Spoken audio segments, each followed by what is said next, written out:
पवित्र आत्मा का निंदा का बात छोटी बात नहीं है, बहुत ही गंभीर है। निंदा क्या होता है?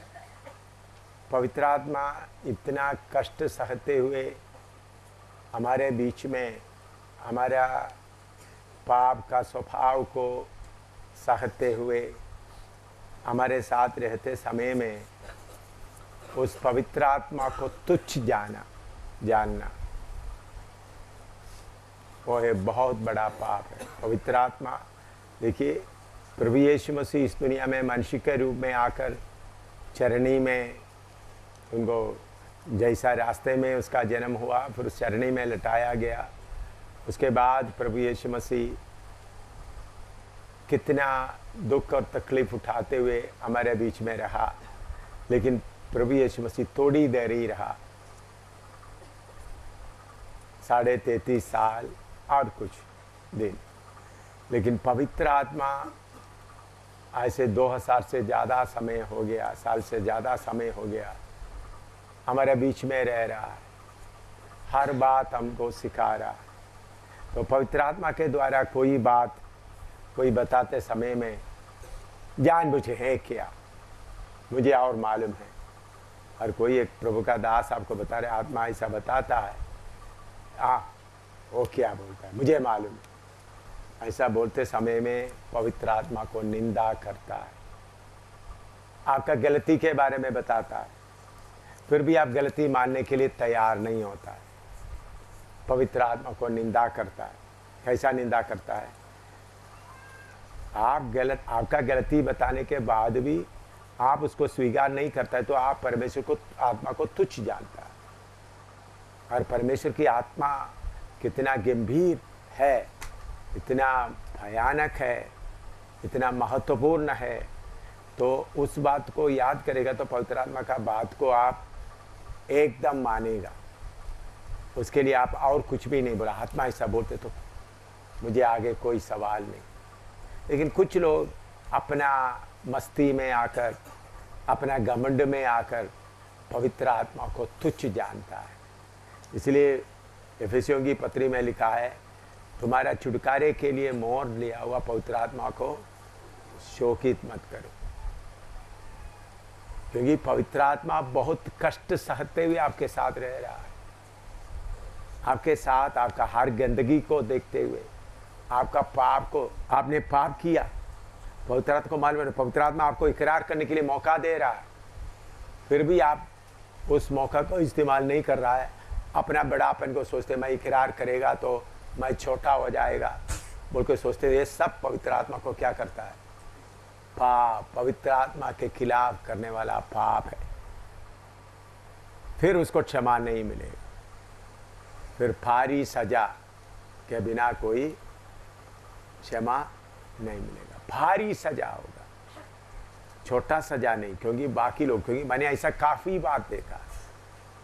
मैं आपको बताता हूँ, एक आदमी, एक पादरी, अच्छी तरह देखो, मेरे सामने हुआ, अन्य भाषा में ऐसा कर दिया उन्होंने, ओ मुंह बंद नहीं हुआ, ऐसा खोला, कितना अस्पताल में लेके गया, उधर 23वां दिन में मौत हो गई। क्योंकि पानी भी नहीं जा सकता, खाना ही रह गया। पादरी है।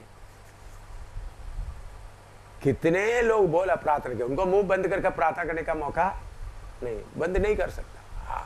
कितना डॉक्टरों के पास लेके गया, कुछ भी किया, जी भी हिल नहीं रहा है, कुछ भी कहा नहीं सकते। 23वां दिन में कितने लोगों को डर आ गया। तब बोला पवित्र आत्मा की बात को क्या नहीं करना।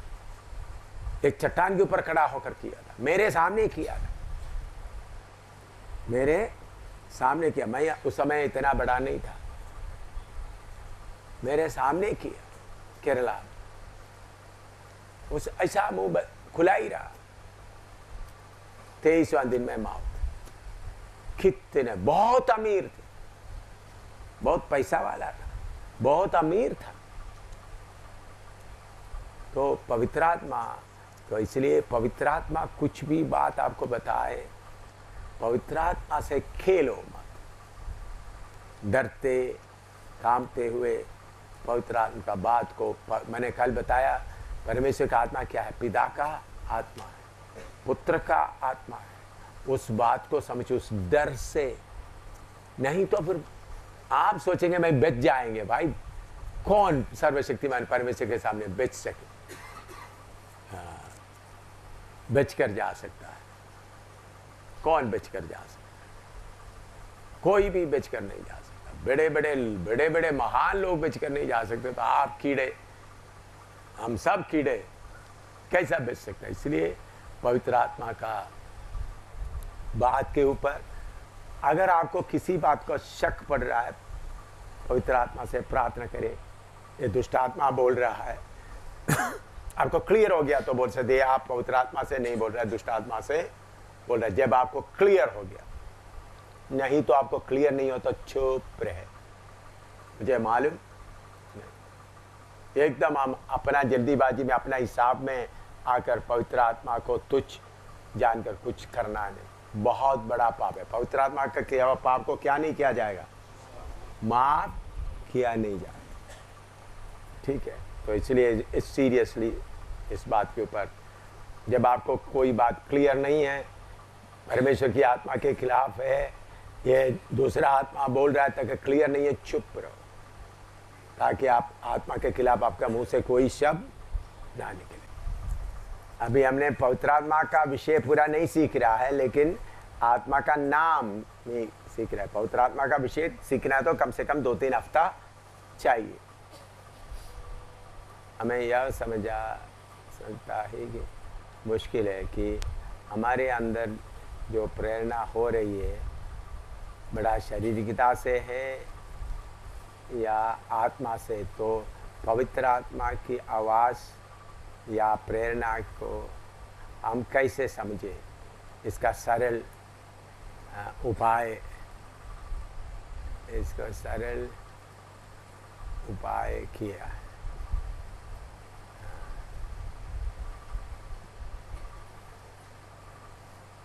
पर पवित्र आत्मा का प्रेरणा और आपका शारीरिकता का प्रेरणा, ये समस्या सबको है।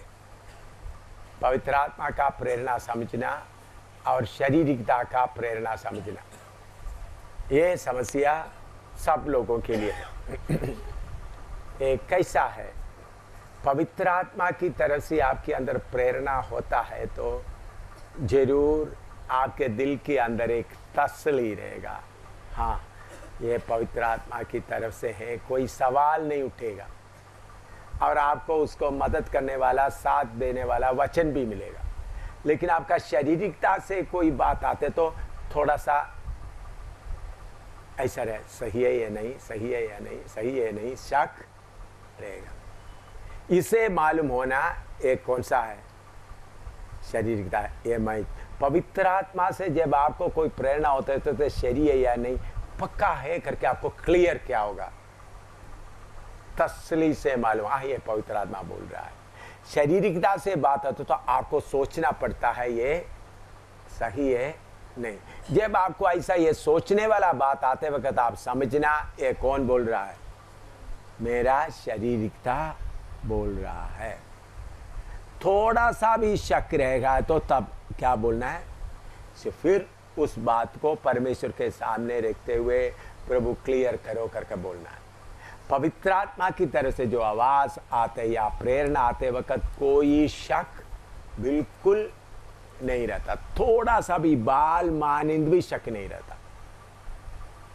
लेकिन शारीरिकता से आते समय में आपको उसके साथ क्या रहेगा, आपके अंदर भी एक सही है या नहीं, सही है या नहीं, सही है या नहीं, आत्मा ये चाहता है या नहीं, ऐसा आपको क्या होगा। तो उस बात को प्रभु के सामने रखकर प्रभु इसको क्लियर दे करने तक मैं इसमें आगे नहीं बढ़ूंगा।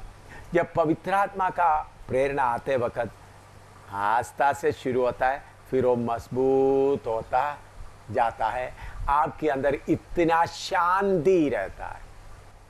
हाँ, मैं आत्मा के अनुसार ये कर रहा हूँ। अभी मान लो, अभी आप एक दुकान में गया सूट लेना, कपड़ा लेना, आप पहले किसको बोलना है? पवित्र आत्मा को बोलना। ये आप समझना, आप जो उद्धार पाया, बपतिस्मा लिया, पवित्र आत्मा पाया, आपका शरीर किसका मंदिर है? बोलो, पवित्र आत्मा। इसलिए आपका कपड़ा जो पहनने के लिए ले रहा है, ये सब पवित्र आत्मा का अगुवाही से करना है। प्रभु ये कपड़ा मेरे लिए ठीक है, ये कपड़ा मैं पहन सकता हूँ, अपवित्र आत्मा आपको अच्छा लगेगा, ऐसा बोलते हुए करते आगे जाना है। तो अभी आप दुकान में गया, कोई सामान खरीदना है, तो पवित्र आत्मा से पूछ कर जा रहा है, तो एकदम ले लो, तो फिर आपके अंदर में सवाल नहीं होता। लेकिन आपके अंदर आपका शारीरिकता है, शारीरिकता दूसरा चीज चाहता है, शरीर दूसरे चीज चाहते वक्त आपके दिल के अंदर में क्या आएगा? ये लेना है, नहीं लेना है, लेना है, नहीं लेना। ऐसा शक आते वक्त आप उधर ही बंद कर दो, मुझे क्लियर होने तक मैं क्या नहीं करूंगा। तो आप कोई काम करते समय में तसली नहीं है तो एकदम उधर में रुक जाओ। अभी आपको इधर से अपना शुक्रवार को जाना है, प्लान बनाया, तो जाना है करके प्लान बनाया, तो प्रभु की आत्मा के अगुवाई है तो आपका दिल में पूरा शांति रहेगा, तुम जाना है, शुक्रवार को मैं जाऊंगा, कोई सवाल नहीं होता। नहीं तो जाना है, जाना ठीक रहेगा, नहीं रहेगा, ठीक रहेगा, नहीं रहेगा। आपके अंदर में शारीरिकता लाया हुआ विचार को पवित्र आत्मा आकर लाल बत्ती दिखा रहा है। क्या दिखा रहा है? आपके अंदर में शारीरिकता कोई विचार ले आया तो उसके ऊपर लाल बत्ती दिखाने वाला कौन है? पवित्र। इसलिए सही है, नहीं है, सही है, नहीं है, सही है, नहीं। पवित्र आत्मा कोई बात लेते तो शारीरिकता को लाल बत्ती दिखाने का हिम्मत नहीं है। कितने लोगों को समझ आया ये बात? पवित्र आत्मा आपको बात बताते तो फिर लाल बत्ती दिखाने का शारीरिकता को कोई नहीं। अभी आप कोई चीज खरीदने जा रहे हैं, देखिए ज्यादा समय नहीं मिलता आपको, ले गया कोई चीज खाने का, जलेबी खाना या मूंगफली खाना, आपका मन में आ गया मूंगफली का है, तो आपने पवित्र आत्मा खाओ, पवित्र आत्मा से प्रेरणा। तो अगर आपको शक पड़ रहा है, नहीं अभी खाना है, नहीं खाना है, अभी खाना है, नहीं खाना, एकदम आप समझना कौन लाल बत्ती दिखा रहा है? कौन दिखा रहा है? कितने लोगों को समझ में आ रही है बात? ऐसा सवाल आ गया तो एकदम समझ लेना पवित्र आत्मा नहीं है। कौन लाया है? आइसक्रीम खाना है तो जाकर आप आइसक्रीम खाने के लिए तो दिल से तसल्ली से है, आइसक्रीम खा रहा है, तो आत्मा से है तो आप आराम से खाएगा। शारीरिकता से तो मैंने आइसक्रीम खाएगा, बाकी कोई देखेगा तो क्या बोलेगा? बाकी कोई देखेगा तो क्या बोलेगा? पैसा कहाँ से आ गया? ऐसा बात आते वक्त कौन लाल बत्ती दिखा रहा है? पवित्र आत्मा आइसक्रीम खाने के लिए बोल रहा है तो आप आइसक्रीम खाएंगे। कोई आएगा, भाई तुम भी थोड़ा सा खाओ, शांति मन में रहेगा। तो शारीरिकता लाते वक्त लाल बत्ती कौन दिखाएगा? पवित्र आत्मा लाल बत्ती दिखाने के कारण सही है, नहीं सही है, नहीं। ये अनुभव आपको होता है, नहीं होता? बोलो बोलो। है इसे ये बात मालूम करने के लिए मुश्किल है? बोलो। हैं अभी मालूम हो गया? आत्मा का बात है तो सवाल नहीं आएगा, क्योंकि लाल बत्ती दिखाने वाला आत्मा है। शारीरिकता लाते समय में कौन लाकर लाल बत्ती दिखाएगा? पवित्र आत्मा के लाल बत्ती दिखाएगा। सही है, नहीं सही है, नहीं। पवित्र आत्मा आपको मना नहीं करेगा, क्योंकि आपका आजादी पर पवित्र आत्मा क्या नहीं करेगा? क्या नहीं करेगा? हाथ नहीं डालेगा। आपने बोला अनन्या को परमेश्वर ने मारा, लेकिन उसकी पत्नी को पतरस ने मारा। लेकिन वचन में पढ़ते समय प्रभु यीशु बोलता है, मृत्यु और अधोलोक का कुंजियाँ मेरे ही पास है। तो क्या परमेश्वर के दास को भी यह अधिकार है कि वह दूसरों का प्राण ले सकता है? जरूर ले सकता है। प्रभु का दासों को दूसरों का प्राण ले सकता है, अधिकार है। प्रभु का दासों को जिंदा करने का अधिकार है, तो मरने का भी, मौत देने का भी अधिकार है। एक सेकंड में प्रभु के दास के मुंह से निकला, प्रभु इसको बुला लो, फिर एक सेकंड भी वो पृथ्वी में नहीं रहेगा, याद रखना। लेकिन प्रभु का दास लोग ऐसा हमेशा नहीं करेगा, लेकिन प्रभु की आत्मा में होकर बोल दिया, बस बुला लो, गया काम भाई। याद रखना, जिंदा करने का भी अधिकार है और प्राण देने का भी, भेजने का भी अधिकार है। मौत का हथौलों का कुंजी देकर हमको भेजा है। हम बोल सकते हैं सरकार, ये पुलिस तुम ज्यादा देर नहीं रहेगा, या आपको मारने वाला, लेकिन हम दुश्मनों को क्या करता है, प्यार करता है, आशीष देता है। लेकिन पवित्र आत्मा बोलता है समय, इनका समय हो गया, आपका मुंह से निकल गया तो फिर वो जिंदा नहीं रहेगा। कितना खेड़ा, कितना बड़ा बड़ा अस्पताल में ले जाएगा तो भी क्या नहीं होगा, जिंदा नहीं रहेगा। इसके लिए कोई शक नहीं रहना, कोई चेक नहीं करना, ठीक है? इसके लिए कोई शक नहीं करना, कोई चेक करने जाएगा तो फिर आप बाद में पृथ्वी में नहीं रहेगा। डर से रहना। मौत का अधिकार भी प्रभु ने किसको दिया? मैंने कितने बार मौत को बोला पीछे हटो, कितने बार। मैंने आज तक किसी को मरने के लिए बोला नहीं, लेकिन वो अधिकार भी है। कितने बार मौत को बोला हट जाओ पीछे, क्योंकि मौत के ऊपर अधिकार, कितने हजारों बार मौत को हटाया, लेकिन आज तक मुझे ये मौका नहीं हुआ बोलो इसको ले जाओ, चले जाओ, ले जाओ। क्योंकि मैं इस बात के ऊपर बहुत गहराई से सीखा है पवित्र आत्मा से।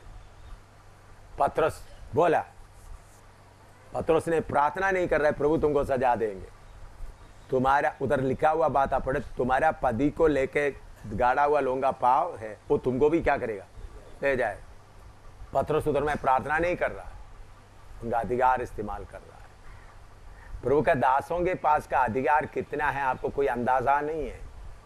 सूर्य चंद्रमा तक भी कंट्रोल करने का अधिकार प्रभु के दासों के पास है। पृथ्वी को भी, मौसम को भी, बारिश रोकने का, बारिश लाने का अधिकार है। आपने बताया पवित्र आत्मा से अगुवाई पाना है, उसी के कहने के अनुसार चलना है। पर अगर हम किसी प्रभु के दास के अधीन रहते हैं, उस समय हम क्या करें? प्रभु का दास अधीन रहते वक्त जरूर परमेश्वर का दास जो बोलता है उसको मानो। परमेश्वर का दास के अधीन में रहता है, आपको मालूम है वो परमेश्वर का दास के अधीन में आपको रहने के लिए बोला है।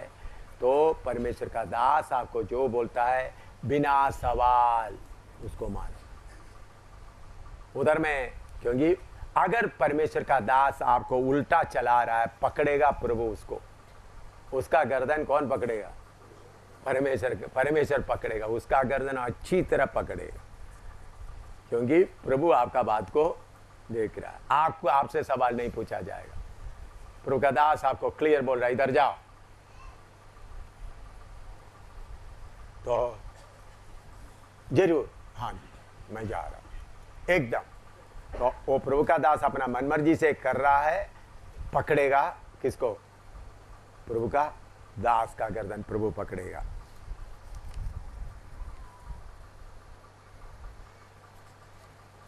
बिना सवाल से प्रभु के दास के अधीन रहना। परमेश्वर यहोवा की आत्मा के बारे में सिखाते समय आपने बोला अपने आप को काली करेगा तो यह आत्मा कार्य करेगा। हम कितना भी कोशिश करने के बाद अपने आप को काली नहीं कर पाते। क्या काली करने का अलावा कोई दूसरा रास्ता है जिससे यह आत्मा हमारे अंदर कार्य करे? काली करने के बिना कोई दूसरा रास्ता नहीं है।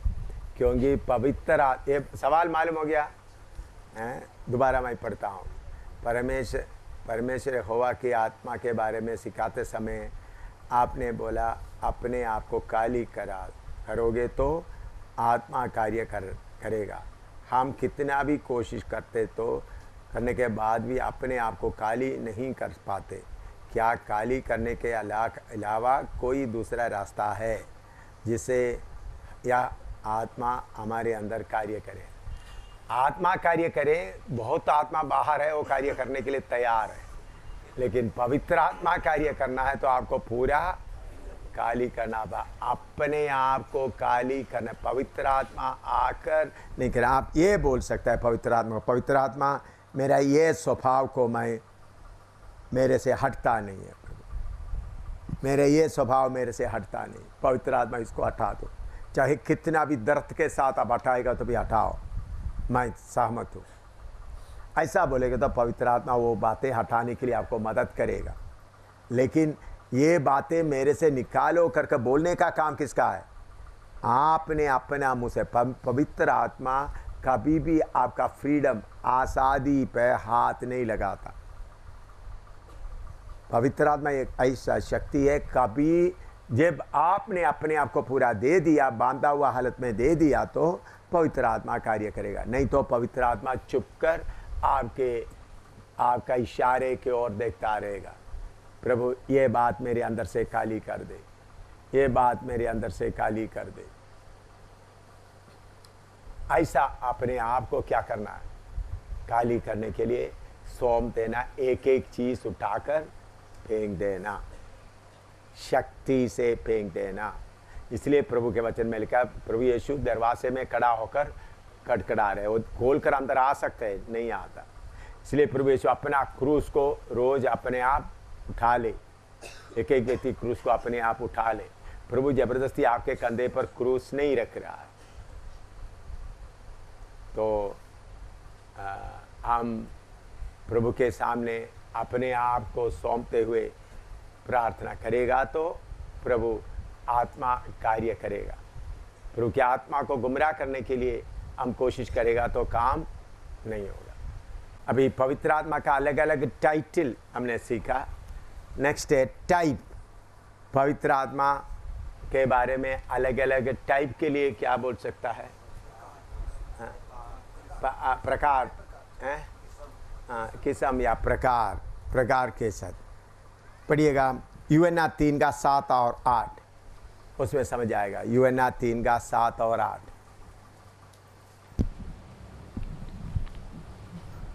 John 3, 7 and 8। अचंभा ना कर कि मैंने तुझसे कहा, तुझे नए सिरे से जन्म लेना अवश्य है। हवा जिधर चाहती है उधर चलती है और तो उसका शब्द सुनता है, परंतु नहीं जानता कि वह कहाँ से आती और किधर को जाती है। जो कोई आत्मा से जन्मा है वह ऐसा ही है। इधर मैं पवित्र आत्मा को एक हवा के रूप में बताया, विंड।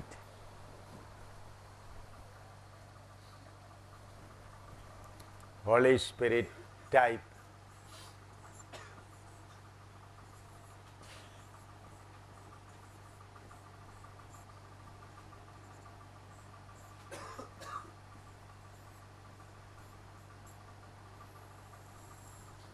नंबर 1 विंड, हवा। दोबारा पढ़ो। अचंभा ना कर कि मैंने तुझसे कहा, तुझे नए सिरे से जन्म लेना अवश्य है। हवा जिधर चाहती है उधर चलती है। हवा जिधर चाहते हैं उधर जाते हैं और तू चलती है। हाँ। और तू उसका शब्द सुनता है, शब्द सुनता है, परंतु नहीं जानता कि वह कहाँ से आती और किधर को जाती है। कहाँ से आता है किधर को जाते आपको दिखाई नहीं देता। हाँ। जो कोई आत्मा से जन्मा है वह ऐसा ही है। हाँ, जो कोई आत्मा से जन्मा है वो वैसा ही है। आप अभी पेड़ के ऊपर देखते हैं, एकदम उसके ऊपर हवा आते वक्त हमको मालूम हो जाते है हवा आ गया। अभी आप कहीं मैदान में खड़ा है, हवा आपके ऊपर लग रहा है, आपको सिर्फ इतना मालूम होता है इस तरफ से आ रहा है, लेकिन आपको दिखाई नहीं देता। आजकल काफ़ी मशीनें बनाया है, जो हवा का डायरेक्शन को मालूम करने के लिए। वो क्या है, हवा किस तरफ को जाता है वो मालूम करने के लिए करता है, लेकिन किधर से आता है उधर आकर लगने के बाद ही उनको मालूम होता है, उधर आकर लगने के पहले उनको मालूम नहीं होता। इसी मुताबिक पवित्र आत्मा से जब चलने वाला आत्मा उनको ले जाता है। लिखो, फिर आगे मैं और विवरण करूंगा तो समझ आएगा आपको। प्रेरितों का काम 2 अध्याय उसका 1 से 4 तक पढ़ो। 1 और 2 पढ़ो। प्रेरितों का काम 2 अध्याय उसका 1 और 2।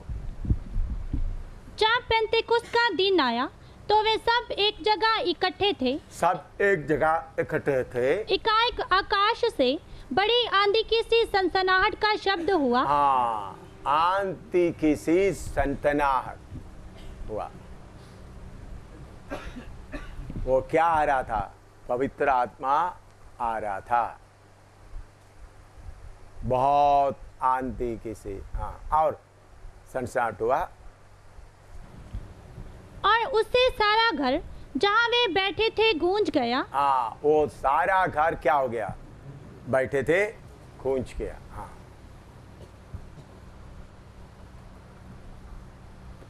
देखो, पवित्र आत्मा का शक्ति जोर से आया। प्रेरितों का काम 4 का 31। प्रेरितों का काम 4 का 31। जब वे प्रार्थना कर चुके तो वह स्थान जहाँ वे इकट्ठे थे हिल गया और वे सब पवित्र आत्मा से परिपूर्ण हो गए और परमेश्वर का वचन हियाव से सुनाते रहे।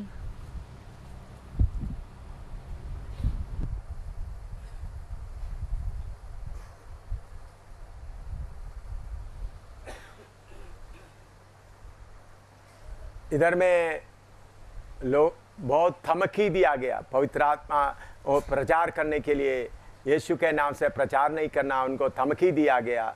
तब उन लोग बैठकर इकट्ठा प्रार्थना करने के लिए बैठ गया तो परमेश्वर की आत्मा इतना जोर से आए कि वो जगह को क्या कर दिया? हिला दिया।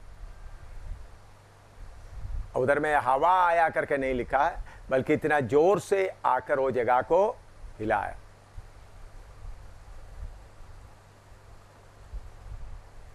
हवा के तौर पर देखो, एसकेल 37वां अध्याय 1 से 10 तक पढ़िएगा। एसकेल 37 का 1 से 10। एसकेल 37 1 to 10 इस्राएल के बारे में है, लेकिन हमारे लिए भी है।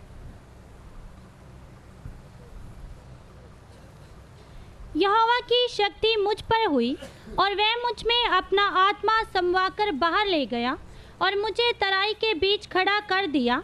वह तराई हड्डियों से भरी हुई थी। तब उसने मुझे उनके चारों ओर घुमाया और तराई की तह पर बहुत सी हड्डियां थीं और वे बहुत सूखी थीं। तब उसने मुझसे पूछा, हे मनुष्य के संतान, क्या ये हड्डियां जी सकती हैं? मैंने कहा, हे परमेश्वर यहोवा, तू ही जानता है। तब उसने मुझसे कहा, इन हड्डियों से भविष्यवाणी करके कह, हे सूखी हड्डियों, यहोवा का वचन सुनो। परमेश्वर यहोवा तुम हड्डियों से यूं कहता है, देखो मैं आप तुम में सांस समाऊंगा और तुम जी उठोगी। मैं तुम्हारी नसें उपजाकर मांस चढ़ाऊंगा और तुमको चमड़े से ढांपूंगा और तुम में सांस समाऊंगा और तुम जी जाओगी और तुम जान लोगी कि मैं यहोवा हूँ। इस आज्ञा के अनुसार मैं भविष्यवाणी करने लगा और मैं भविष्यवाणी कर ही रहा था कि एक आहट आई और भूइंडोल हुआ और वे हड्डियां इकट्ठी होकर हड्डी से हड्डी जुड़ गईं। मैं देखता रहा कि उनमें नसें उत्पन्न हुई और मांस चढ़ा और वे ऊपर चमड़े से डंप गई, परंतु उनमें सांस कुछ भी ना थी। तब उसने मुझसे कहा, हे मनुष्य के संतान, सांस से भविष्यवाणी कर और सांस से भविष्यवाणी करके कह, हे सांस, परमेश्वर यहोवा यूं कहता है, चारों दिशाओं से आकर इन घात किए हुओं में समा जा कि ये जी उठें। उसकी इस आज्ञा के अनुसार मैंने भविष्यवाणी की। तब सांस उनमें आ गई और वे जीकर अपने अपने पांवों के बल खड़े हो गए और एक बहुत बड़ी सेना हो गई। उधर में हिंदी में सांस का शब्द लिखा है, असली में हवा, हवा को पशु। पंजाबी में थोड़ा पढ़ो उसका 9 और 10, 8, 9, 10।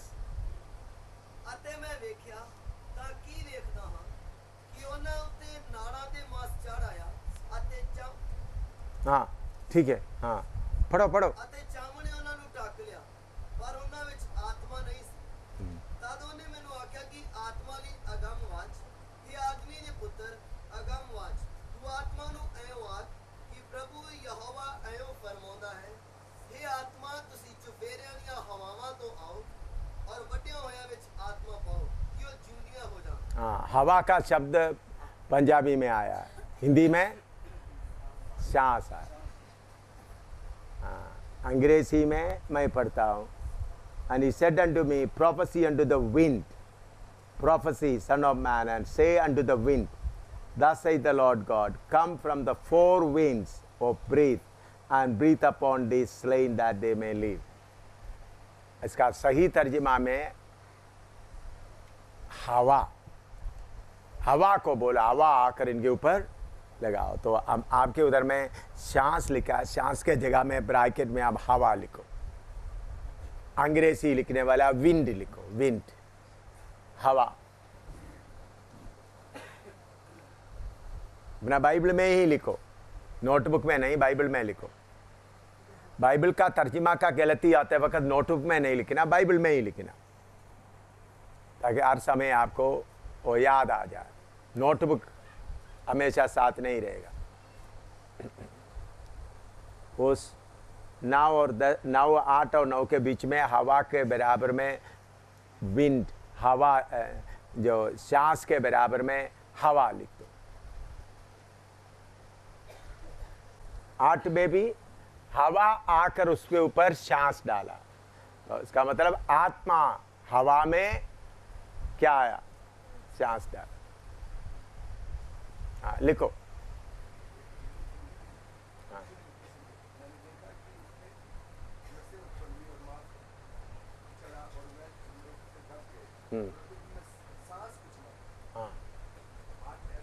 हाँ, हाँ ना, अंग्रेजी में उसमें सांस नहीं था, वो ठीक है।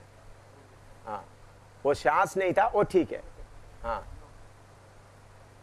9 में सांस आया करके नहीं, हवा आया, उनके अंदर सांस दिया। हवा आकर उसमें सांस नहीं था, हवा आया, उनको सांस मिला। हाँ, और उसका 10 पढ़िएगा।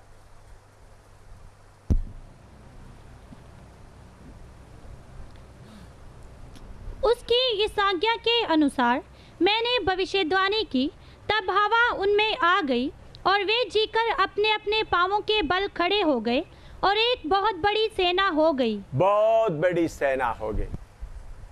तो उन लोग मरा हुआ जैसा हालत में था, उनके अंदर सांस नहीं था, लेकिन हवा आ गया, उनके ऊपर हवा लग गया, तो वो बड़ी सेना हो गई। हम कभी कभी जितना जीवन होना चाहिए उतना जीवन के बिना कभी कभी हम रह जाते, लेकिन उस समय में पवित्र आत्मा का हवा आकर हम पर लगना शुरू करेगा तो हमारे अंदर क्या आएगा, बहुत बड़ा शक्ति और बल आएगा, हमारा सुस्ती सब चले जाए। पवित्र आत्मा आकर आपके अंदर जोर से कार्य करेगा, हवा आपके ऊपर लगेगा तो बहुत बड़ा क्या आएगा, आपके अंदर बहुत बड़ा बल, शक्ति आएगा, बहुत बड़ा शक्ति आएगा और आप शक्ति से खड़ा हो सकेगा। लिखो, श्रेष्ठ गीत 4 का 16 पढ़े।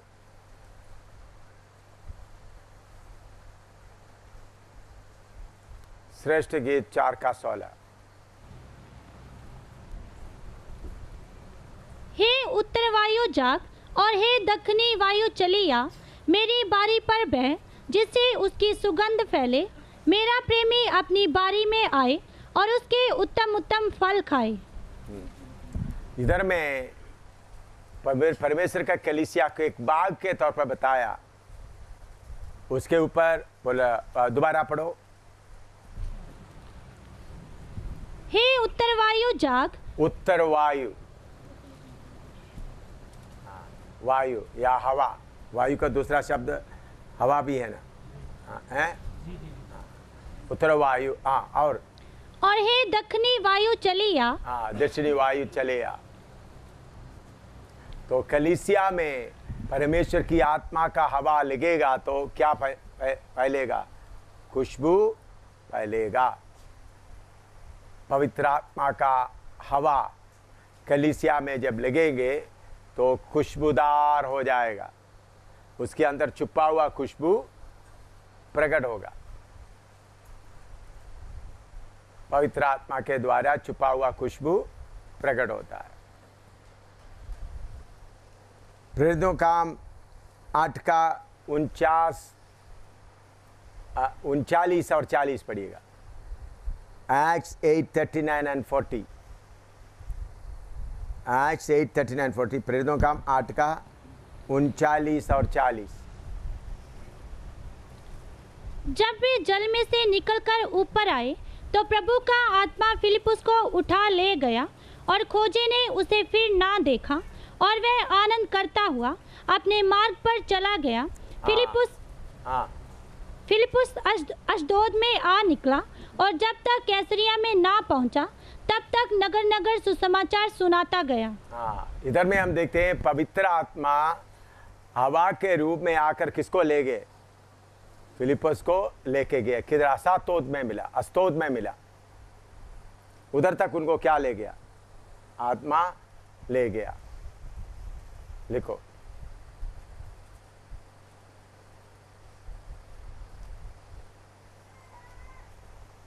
हवा आकर और किसी को ले गया है, कुछ आपको मालूम है?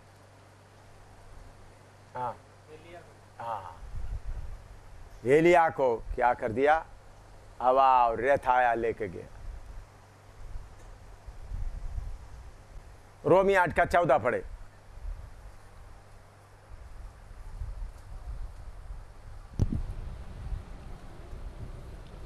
इसलिए कि जितने लोग परमेश्वर के आत्मा के चलाए चलते हैं वे ही परमेश्वर के पुत्र हैं। हाँ, जितने लोग परमेश्वर की आत्मा की अगुवाई से चलता है वही परमेश्वर का पुत्र है। लिखो,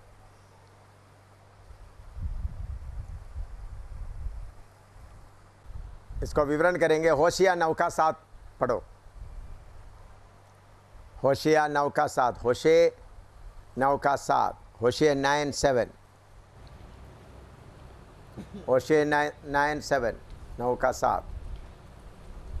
दंड के दिन आए हैं, बदला लेने के दिन आए हैं और इस्राएल ये जान लेगा उनके बहुत से अधर्म और बड़े द्वेष के कारण भविष्यद्वक्ता तो मूर्ख और जिस पुरुष पर आत्मा उतरता है वह बावला ठहरेगा। हाँ, जिसके ऊपर आत्मा आता है वो क्या ठहरेगा? बावला का मतलब क्या है? पागल। क्या लगेगा? हाँ, तो इसलिए आपको पागल बनाना है तो भाग जाओ, बेचना है तो अपना। पागल नहीं बनना तो क्या करो? भाग जाओ।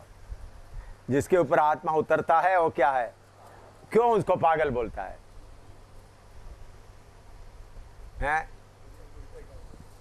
हवा की तरह कभी इधर लगता है कभी उधर लगता है, कहाँ लगता है कब लगता है कुछ भी पता नहीं। पागल क्या कब करता है कोई किसी को मालूम होता है?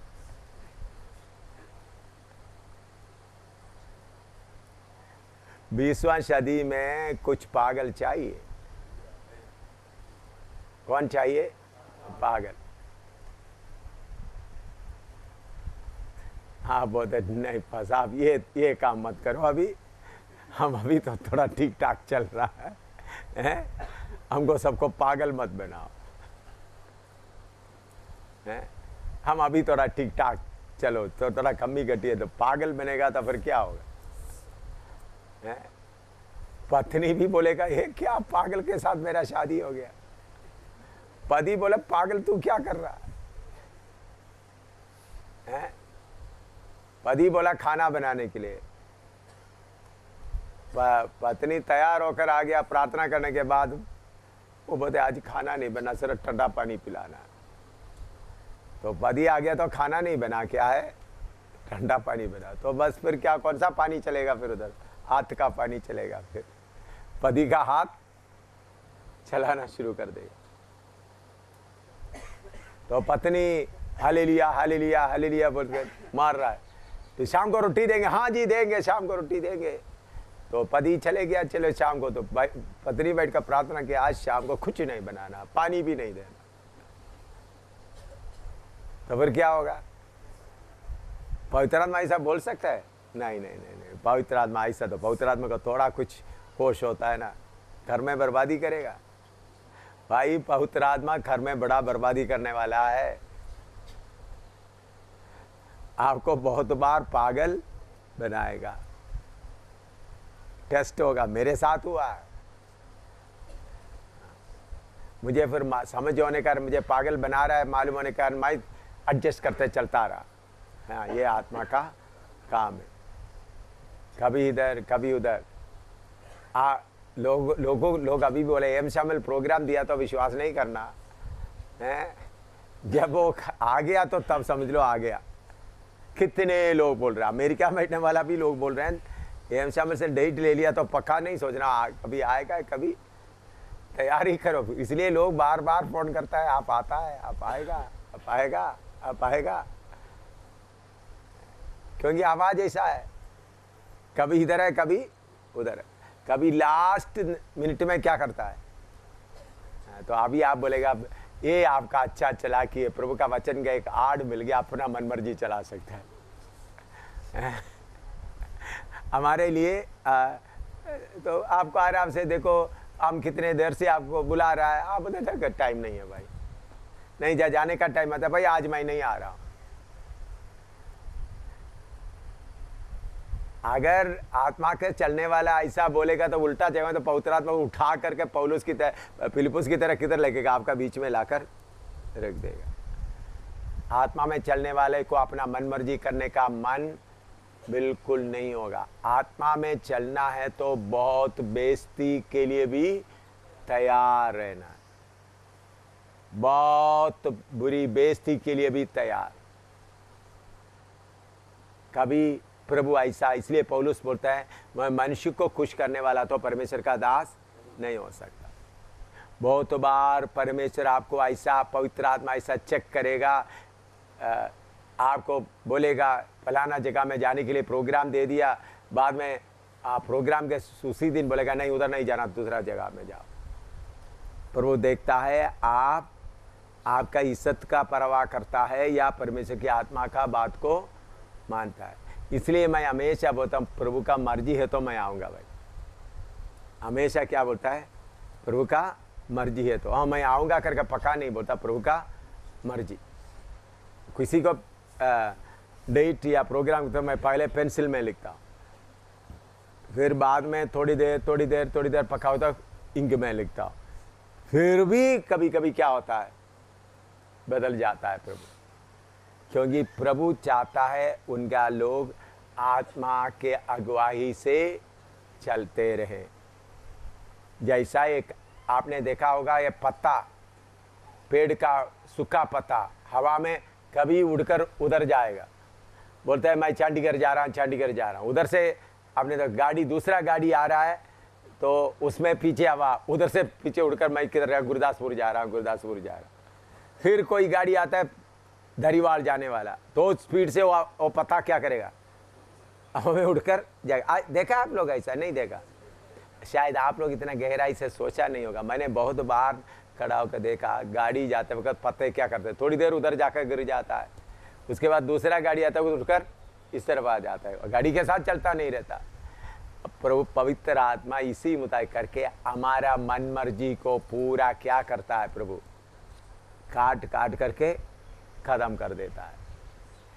आपको ये पहले बहुत दर्द होगा, लेकिन प्रभु इतना महान है, आपका सारा प्रोग्राम 1 सेकंड में प्रभु क्या करेगा, बंद कर देगा। आप उसके लिए तैयार रहना, आप सेट करके करें। पौलुस का जीवन ऐसा था, पतरस का जीवन ऐसा था, यीशु भी इस धरती में रहते समय ऐसा चलता था। इसलिए आत्मा की अगुवाई से चलने वालों को दुनिया क्या बोलेंगे? पागल, पागल, मिस्टर पागल हैं, पागल प्रचारक। उसके लिए हम तो दुनिया हमको पागल कहे कोई बात नहीं, मुझे आत्मा के अनुसार ही चलना है। दुनिया हमको बहुत बुरा भी कहेगा, कोई बात नहीं, तुमको मुझे बुरा करने से आपको अच्छा लगते तो बुरा बोल दो, कोई बात नहीं, हमको आत्मा की अगुवाई में ही चलना है। लिखो, पवित्र आत्मा मुझे ये प्रेरणा दे रहा है कि आप लोगों को आत्मा की अगुवाई से चलने का वो बात आप थोड़ा सीखे। हवा कहाँ से आता है, हवा कहाँ जाता है, इस बात के लिए थोड़ा प्रार्थना शुरू करें।